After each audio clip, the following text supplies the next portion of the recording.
boa tarde, galerinha! Sejam todos muito bem-vindos a mais uma das nossas aulas aqui do curso técnico de informática no canal Educação. É uma grande alegria estar com todos vocês nesta tarde de quinta-feira, né? Vocês já tiveram aí a aula com o professor Rildo, agora há pouco, essas duas primeiras aulas, e agora nós iremos, né, até o final da tarde, juntinhos, certo? Hoje, turma, nós iremos dar continuidade ao nosso bate-papo sobre a linguagem de programação C. Nós já estamos na reta final, praticamente, né? Quase na reta final. E lembrando vocês que na semana passada eu discuti com vocês, expliquei para vocês que nós iremos fazer um projeto, tá? Um projeto de programação, fazendo aí um programinha, onde nós iremos entregar um documento, até bem parecido com o projeto de aprendizagem interdisciplinar 1, tá? Só que nesse caso vocês não vão precisar fazer pesquisas, vocês irão criar, escrever um código. Hoje, como prometido, eu trouxe para vocês um modelo que o professor Rildo elaborou, bem legal, que mostra o passo a passo de como é que a gente vai criar esse projeto, tá bom? Então, de já, fiquem ligadinhos, né?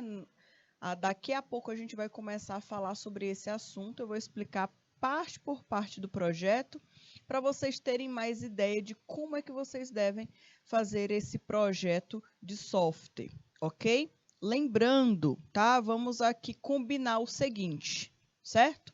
Esse projeto, ele deve ser entregue para os professores mediadores até quinta-feira da próxima semana, tá bom?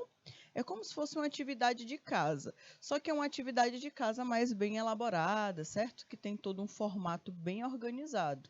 O layout eu vou disponibilizar para vocês hoje. Vou estar disponibilizando para vocês hoje, certo?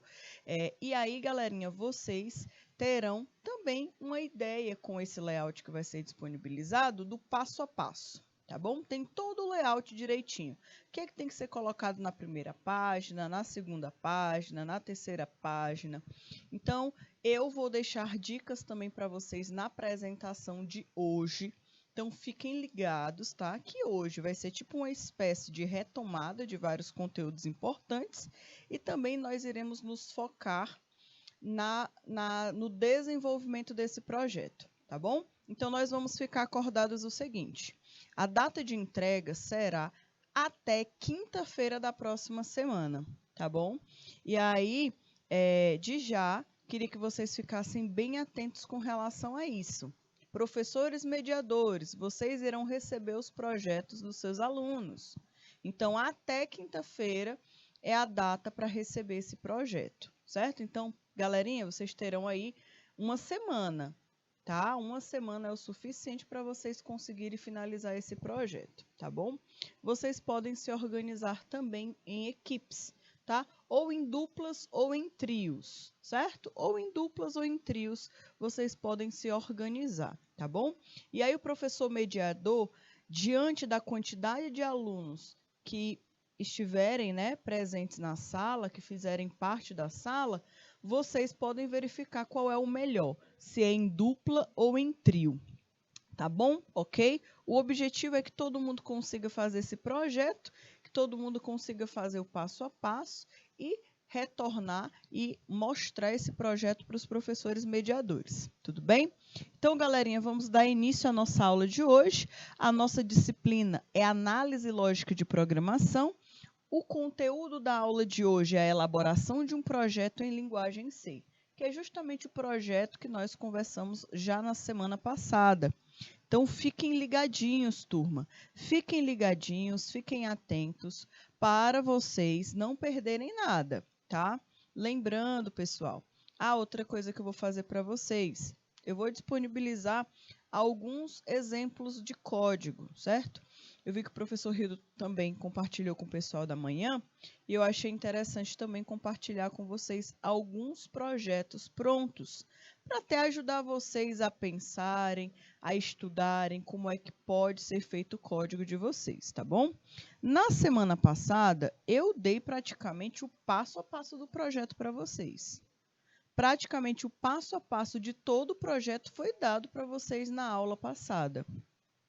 Eu expliquei etapa por etapa a criação das 4 funções, que são as 4 operações matemáticas.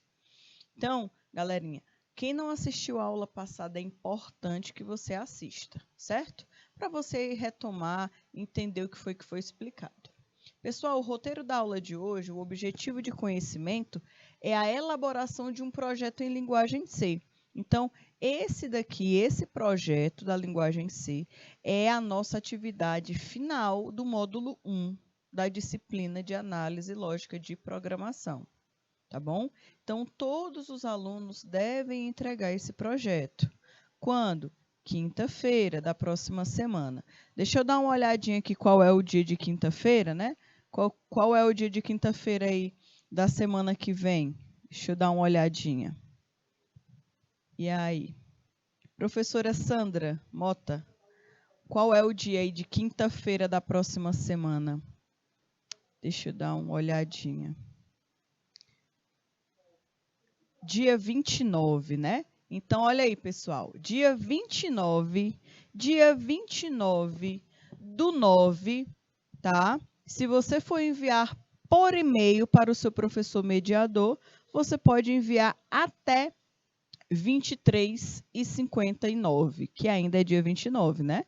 Então, até 23 horas e 59 minutos, se você for enviar por e-mail, ainda dá certo. Até esse horário. Agora, se você for enviar por outra forma, for enviar impresso ou de qualquer outra forma, combine com o professor mediador até quando que ele vai receber, tá bom? Ok? Então, foco na aula de hoje, porque a aula de hoje é justamente para explicar essa atividade de finalização do módulo, tá certo? Pessoal, o objetivo da aula de hoje é dar orientações sobre o projeto e relembrar os principais conteúdos da linguagem C que vocês irão utilizar para elaborarem esse projeto. E a parte da teoria à prática, nós iremos falar sobre a apresentação do modelo do projeto e demonstração de algoritmos prontos para auxiliar a construção do projeto da disciplina de análise lógica de programação. Então, eu vou trazer hoje para vocês um projeto feito, pronto, como eu e o professor Rildo esperamos, né, que vocês nos entreguem, pessoal aí do turno da tarde comigo, pessoal do turno da manhã com o professor Rildo. E aí, pessoal, é importante que você se atente muito bem à estrutura do projeto, tá? E a gente vai conversar sobre isso aí ao longo da nossa aula. Lembrando, se você não faz parte do grupo do WhatsApp, se você está chegando agora ou aconteceu alguma coisa que você saiu, entre no grupo do WhatsApp, porque é a melhor forma de nos comunicarmos, tá? Professores mediadores, se seus alunos não têm acesso ao WhatsApp, entre o senhor, a senhora, certo? A senhorita, no grupo do WhatsApp, para você também pegar mais informações, tirar dúvidas, caso você precise conversar comigo em um outro momento fora do horário da aula, tá bom? E aí, pessoal, nós iremos começar a recordar um conteúdo que é um conteúdo que foram dos últimos que nós vimos, que nós estudamos em sala de aula, que foi a recursividade. Por que eu estou falando da recursividade novamente com vocês? Porque para nós criarmos os nossos projetos, o nosso projeto, em algum momento, a gente pode precisar utilizar a recursividade. Então, nós precisamos lembrar e colocar na nossa cuca o que é esse recurso, tá bom? Bom, pessoal, de acordo com o que nós estudamos, a recursividade que pode ser repetido inúmeras vezes. É alguma ação que pode ser repetido várias vezes, inúmeras vezes, de modo infinito, ou seja, sem fim, sem condição de parada, sem uma condição que determina que algo vai parar. Que se consegue repetir pela aplicação da mesma regra, em que há repetição, recursividade, princípio sintático e recursivo. Então, pessoal, a recursividade é algo que sempre se repete. é algo que sempre está repetindo, repetindo, repetindo, tá? Então, só lembrando vocês, normalmente, muitos programas, nós temos essa necessidade da repetição. Nós utilizamos comandos de repetição, como for, como while, como do while. Porém, nós não estamos falando desses estilos. Nós estamos falando de uma função que chama a si próprio. E essa função que chama a si próprio, ela se repete, se repete, se repete de forma recursiva. É disso que nós estamos falando, tá? E aí, pessoal, eu trouxe para vocês um exemplo, que é o exemplo do printd.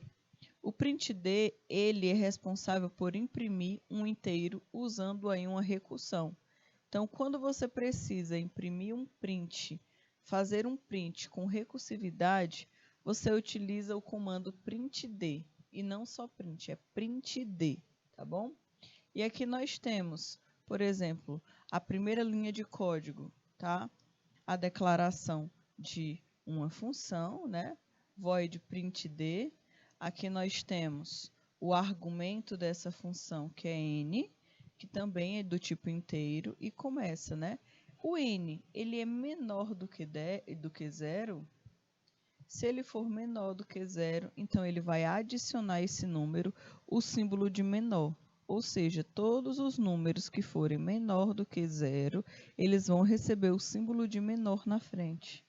Se não, ou seja, se ele não for menor do que 0, ou seja, se ele for maior do que 0 e menor do que 10, ele vai fazer o quê? Ele vai imprimir o número digitado dividido por 10. É isso que acontece, tá? Se a primeira condição está perguntando, ele é menor do que 0? Se ele for menor do que 0, ele entra nesse if e termina o programa, né? For menor do que 0, coloca o menos n, o nzinho na frente. E aí, no caso, se não for menor do que 0, você pega o próprio valor e divide por 10. Aí, pessoal, nós temos aí as 3 opções que podem ser vistas neste exemplo, tá certo? E aí, pessoal, para a gente relembrar, outro ponto importante que precisa ser falado, quando se fala da recursividade, se fala também de um cálculozinho matemático, que com certeza vocês viram aí nas aulas de matemática, que é o cálculo do fatorial. Então, o fatorial, ele é um exemplo claro de uma função recursiva, porque o próprio número chama a si próprio, né? Ele faz aí uma chamada de si próprio para poder percorrer todo o programa, tá bom? Então, uma forma de demonstrar um fatorial é justamente, né, uma das formas de se mostrar recursividade é mostrando aí a estrutura de um fatorial, tá certo? Ok? Então, pessoal, esse fatorial aí é extremamente importante para que a gente compreenda o que é uma recursividade. A recursividade, ela repete uma ação várias e várias e várias e várias e várias e várias e várias vezes, tá bom? E aqui, galerinha, a gente não precisa ter o cuidado, a gente não pode pensar que o fatorial, o objetivo é comparação de valores, viu? O fatorial é para a gente identificar o tamanho, tá? O tamanho. Quantos loops foram precisos serem dados para conseguir chegar, por exemplo, no número 4, né? Na parte do fatorial. Então, turma, tem diversas estruturas. Aqui, povo de Deus, se eu pegar o número 4 e se eu falar que eu quero tirar o fatorial do número 4, eu sei que eu vou repetir o 4 vezes 3 vezes 2 vezes 1. Esse é o resultado do fatorial. Lembrem-se que esse padrão aqui tem um padrão de repetição, ou seja, é sempre o número menos 1. O número menos 1 deu 3, aí vem para cá. 3 menos 1 deu 2. 2 menos 1 dá 1. Então, pessoal, o padrão do fatorial, ele é recursivo. Ele se repete, se repete, se repete, se repete, se repete. Tá certo? Então, um outro ponto que a gente precisa analisar. Aqui, o slide está um pouco embaçadinho, mas não tem problema, vou explicar para vocês. Aqui está mostrando como é que funciona o fatorial dos números, certo? Aqui nós temos, por exemplo, o fatorial de 5. O fatorial de 5 é o número 4, o número 5 vezes o número 4, que multiplica o número 3, que multiplica o número 2, que multiplica o número 1. Isso aqui é o padrão, tá bom? Então, aqui, ó, vou colocar aqui do ladinho. Fatorial de 5 é igual a 5 vezes 4 vezes 3 vezes 2 vezes 1, tá? Esse aí é o fatorial, por exemplo, de 5. Esse fatorial, a gente não está falando ainda nem de programação. Nós não estamos falando ainda nem de programação, não estamos. Nós estamos falando, pessoal, de estrutura lógica, tá? Nós estamos falando da parte lógica mesmo, do pensamento computacional, de como são feitos aí os fatoriais utilizando a recursividade, tá bom? Pessoal, outro assunto que vale a pena relembrar para a gente poder seguir viagem são as matrizes e os vetores. Lembrando, pessoal, é o seguinte, ó, se eu tenho um elemento, na verdade, como um todo, e eu divido esse elemento em várias partes iguais, imaginem aí que você tem várias partes iguais. Aí eu falo o seguinte, ó, isso aqui é um inteiro de número. Por exemplo, é um inteiro de número. Deixa eu apagar aqui o acento que não pode, né? Não pode ter. Então, int nu. Então, imagine que em cada quadradinho desses aqui, eu tenho um número. Tenho o número 2, tenho o número 13, tenho o número 15, tenho o número 81, tenho o número 94 e assim sucessivamente, certo? Só que o que acontece, pessoal? Isso daqui não é uma matriz, tá? Isso aqui até armazena várias informações, vários tipos de informação diferente. Porém, tá? Porém, a matriz ela não é nesse estilo, ela não é horizontal apenas só. Ela tem as duas dimensões, né?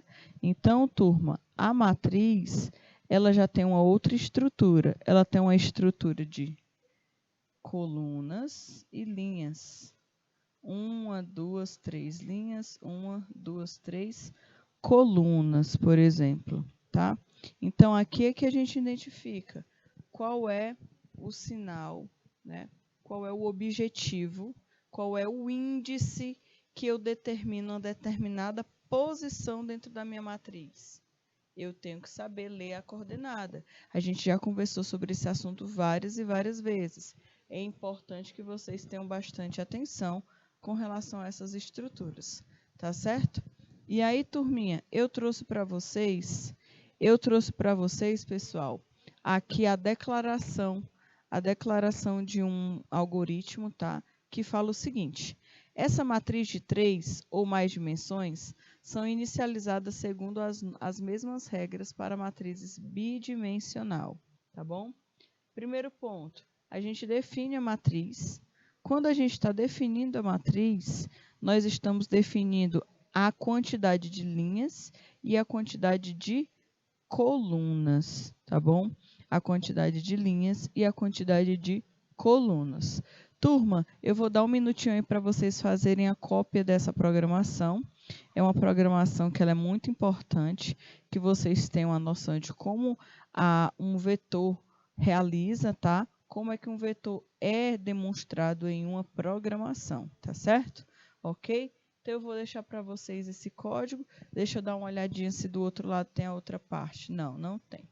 Então, pessoal, eu vou dar 3 minutinhos para vocês copiarem esse código e para vocês analisarem, certo? Que daqui a pouco eu vou fazer mais perguntas para vocês. E eu preciso aí que vocês me ajudem, tá certo? Então, até já já, pessoal!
Pronto, galerinha. Pronto.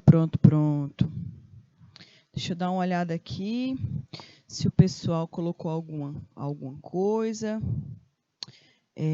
Nossa, eu queria colocar o código, né?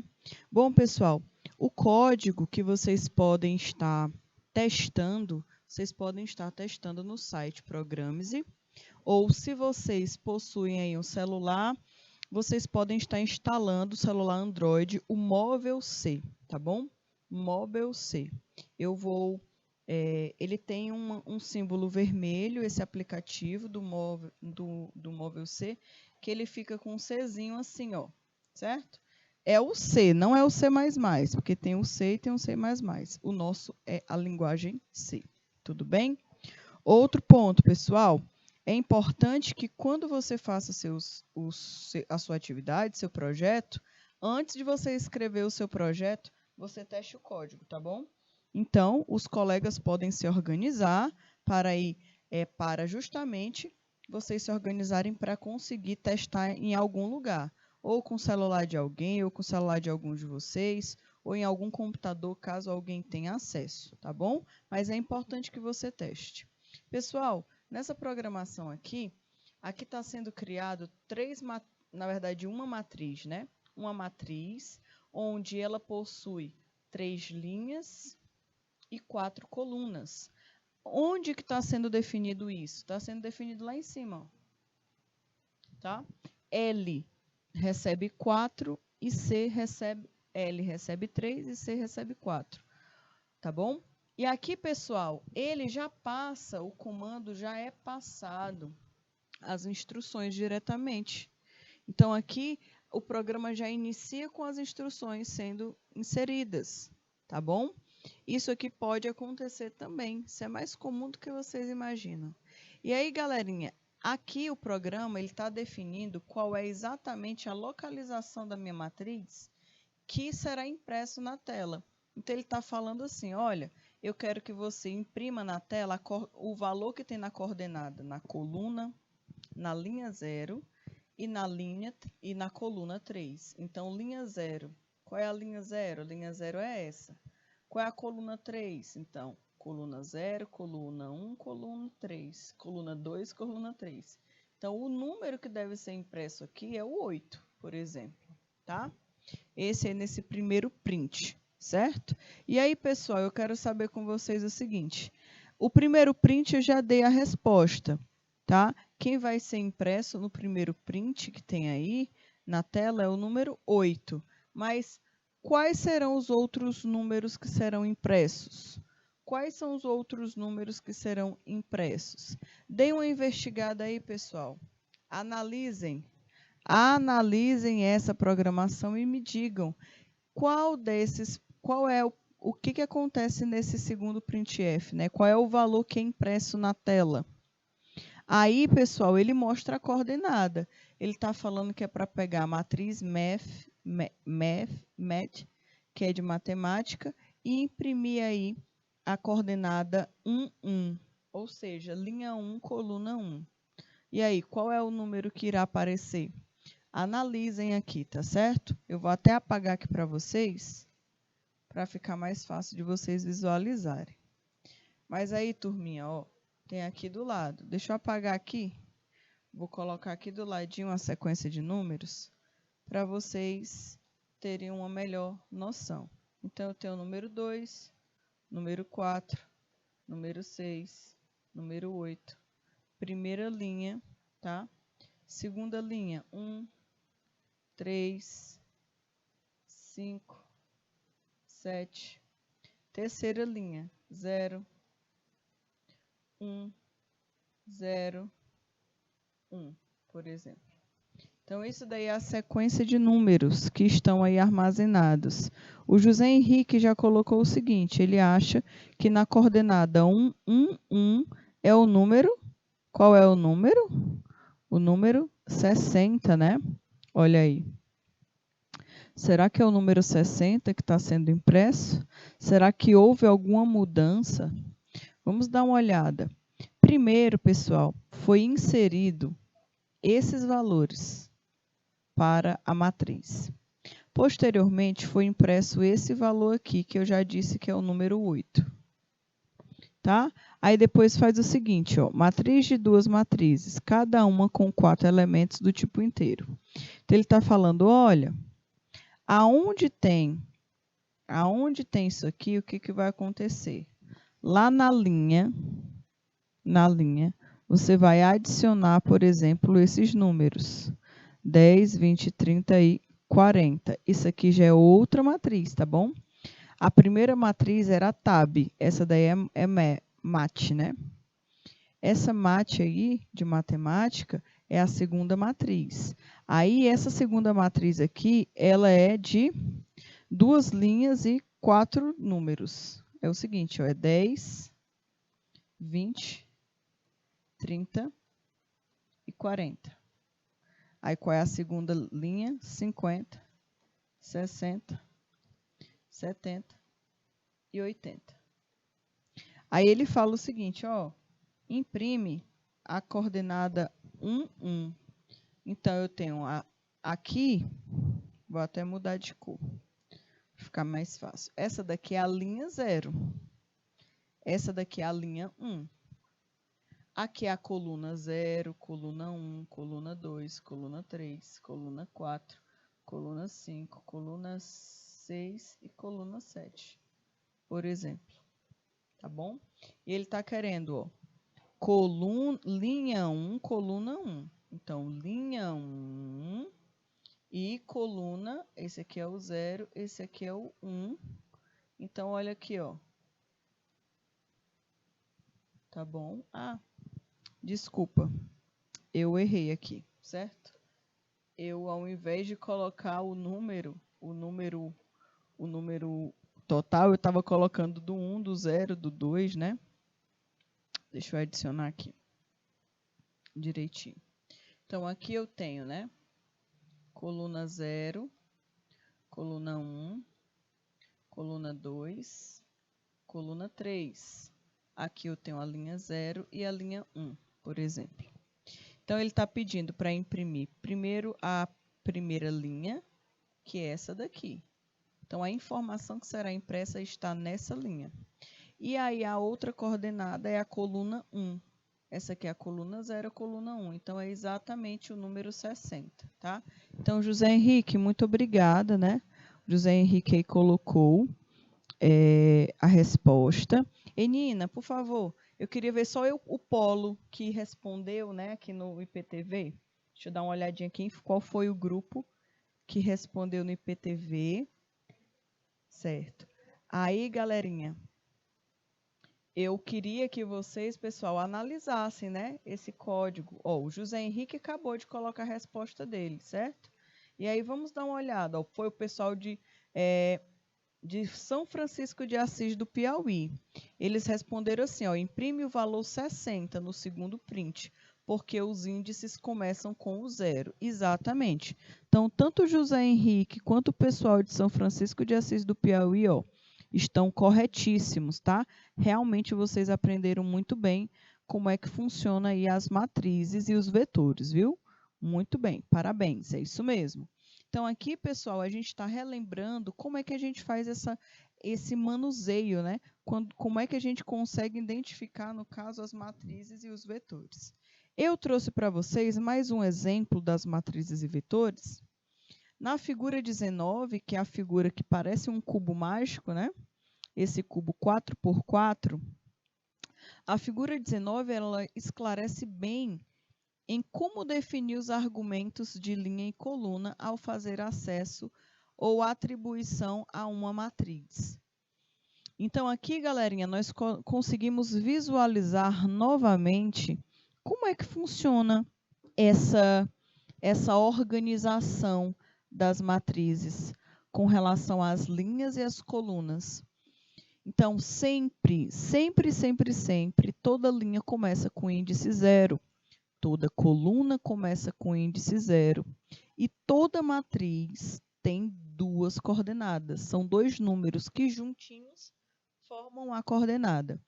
Então, olha ali no primeiro tópico. Como pode ver na figura 19, para acessar, por exemplo, o valor que intuitivamente pode-se dizer que seria a segunda nota do segundo aluno, então basta informar 1 para o primeiro argumento, a primeira linha, e 1 para o segundo argumento, que no caso é a coluna. Então, assim, o que eu quero que vocês observem? O número 3 que está circulado. Observem aí ao ladinho que tem a declaração da matriz. Tem a matriz MET notas, e aí ele está sendo representado pela coluna 1, linha 1, coluna 1. Se vocês observarem, esse número 3 ele está exatamente na linha 1 e ele está exatamente na coluna 1. Então, está correto, certo? O MET notas do número 6. Qual é a coordenada desse número 6? Primeiro, a linha.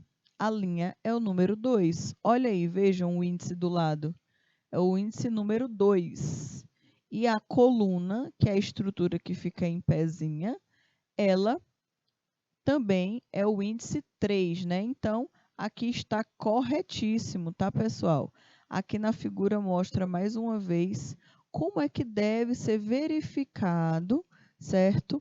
A estrutura das matrizes, ok, pessoal? Então, é importante que vocês tenham bastante atenção nessa estrutura. Sempre a gente primeiro analisa a linha e, posteriormente, nós analisamos a coluna. Sempre a linha e, posteriormente, nós analisamos a coluna para encontrar, aí no caso, uma matriz, tá bom? Uma coordenada de uma matriz, ok?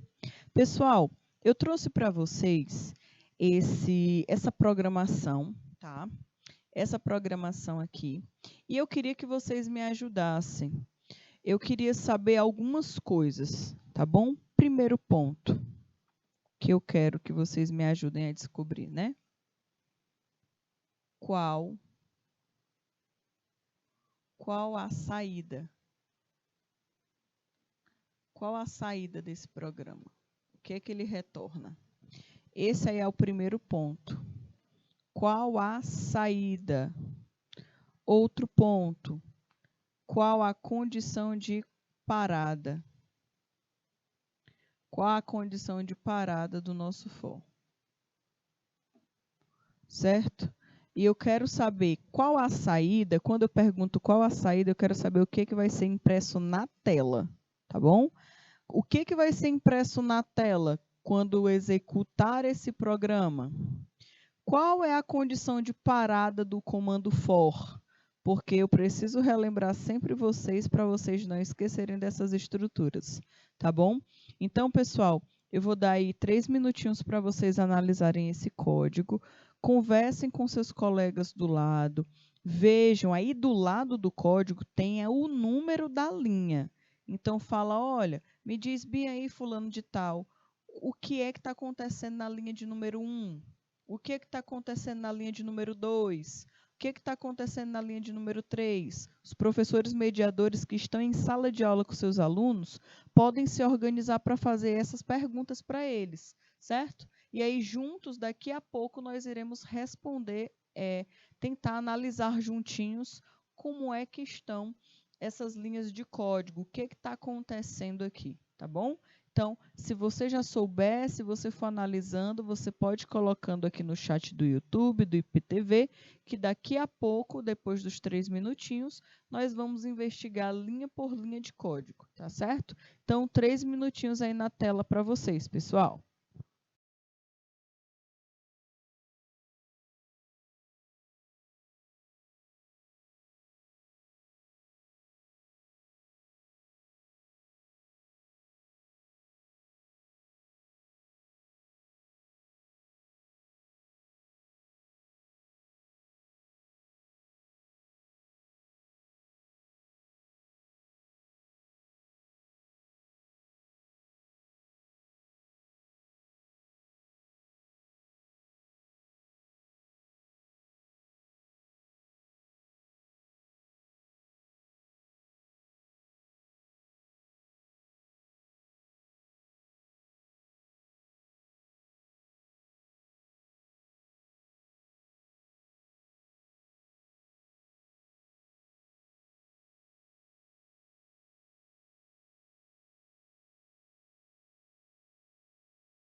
Pronto, galerinha. Pronto.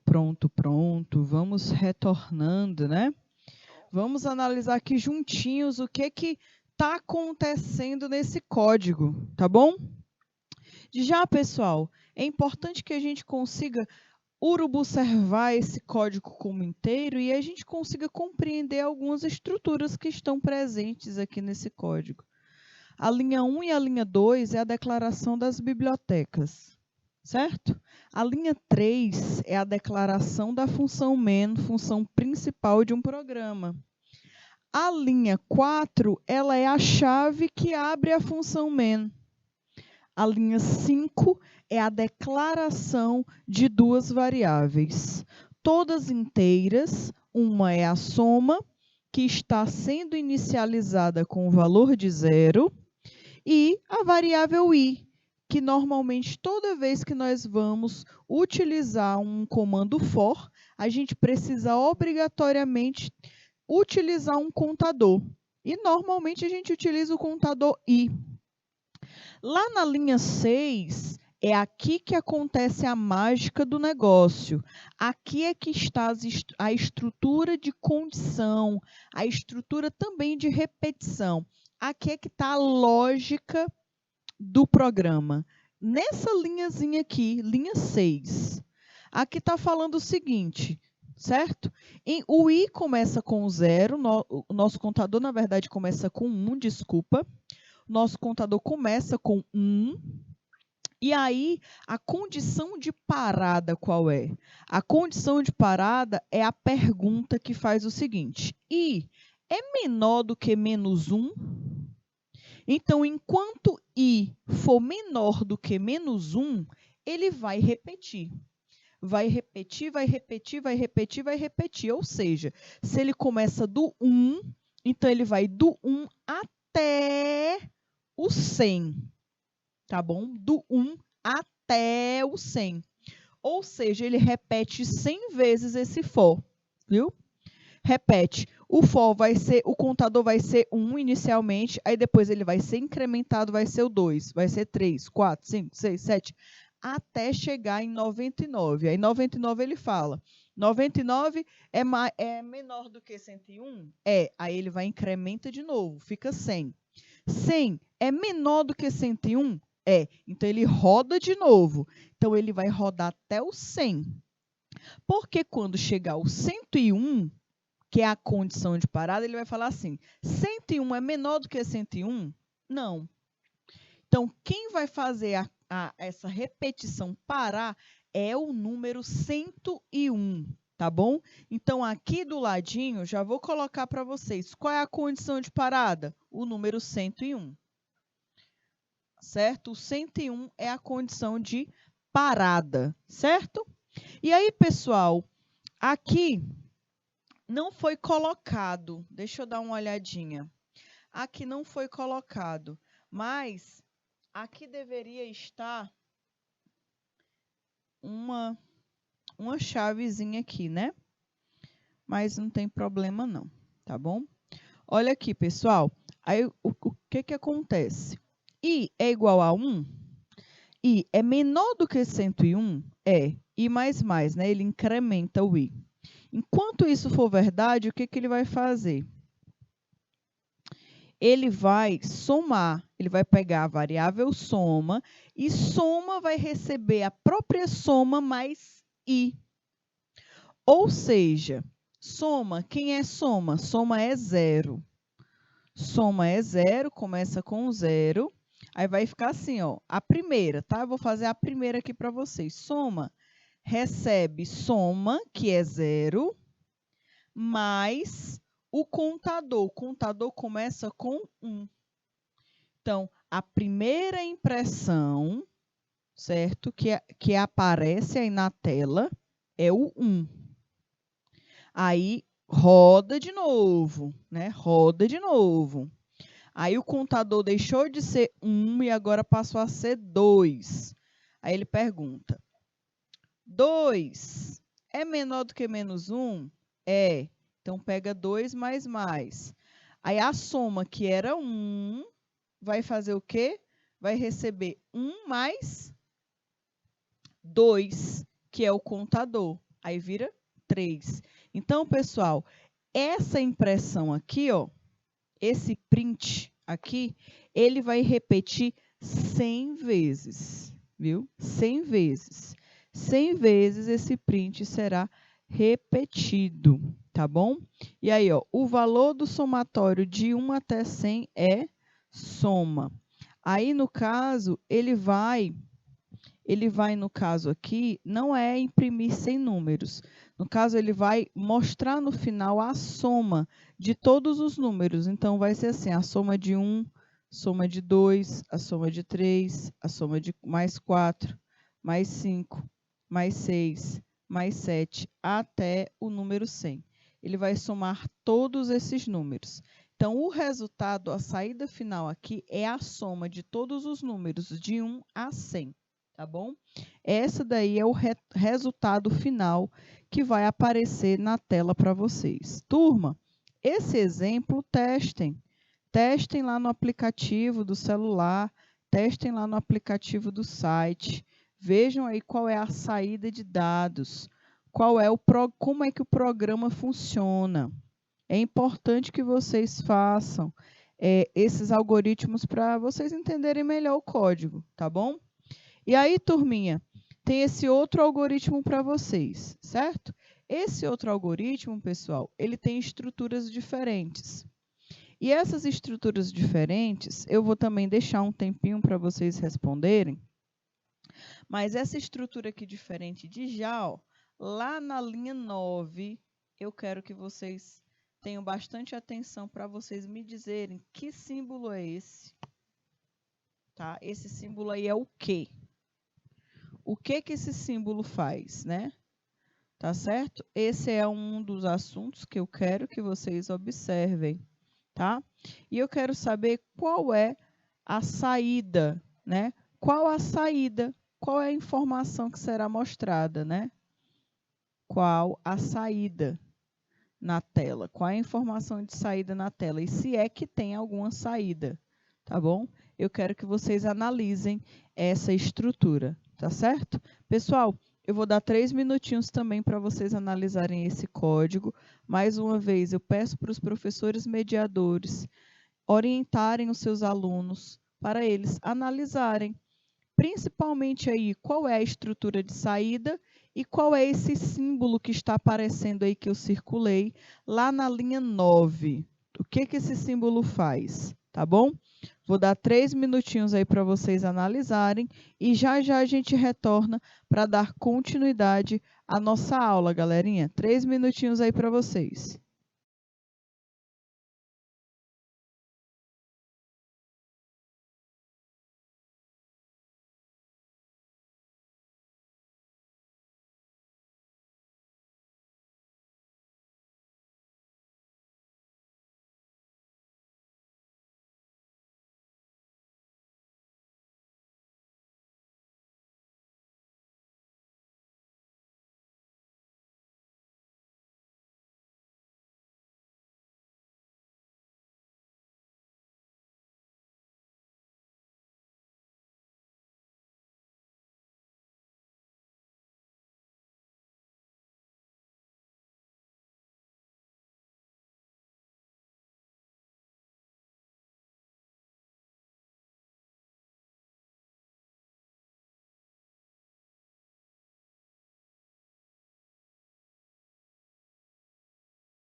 Pronto, galerinha. Então, olha aqui, pessoal.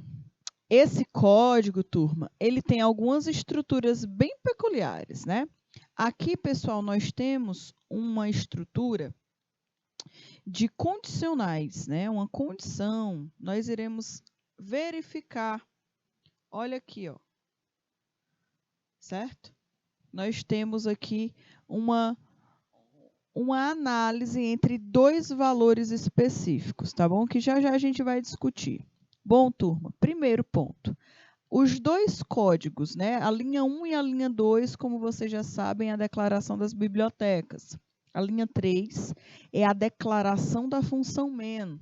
A linha 4 é a abertura, né? Poderia até estar aqui também, ó, na própria linha 3, a chave, tá? Mas como não está, não tem problema. Na linha 5, nós estamos declarando uma das nossas variáveis e ela está sendo inicializada. E aqui a estrutura que será utilizada é o do, tá? O do while, tá bom? Enquanto alguma coisa, enquanto essa condição for verdadeira, essa condição que está sendo realizada na linha 9, nós iremos sempre fazer o quê? Digite um número entre 10 e 100. Então, enquanto essa condição for verdadeira, sempre será perguntado para o usuário essa mesma linha de código, a linha de código 7. Digite o número entre 10 e 100. E aqui ele vai verificar, tá bom? Na linha 9, ele vai verificar se essa condição é verdadeira. Turma, a nossa aula vai encerrando por aqui, rapidinho, né? Daqui a pouco a gente vai continuar. Nós teremos o nosso intervalo e quando nós retornarmos do intervalo, nós iremos dar continuidade com essa questão. Tá certo? Ok? Então, pessoal, até daqui a pouco. Até já já.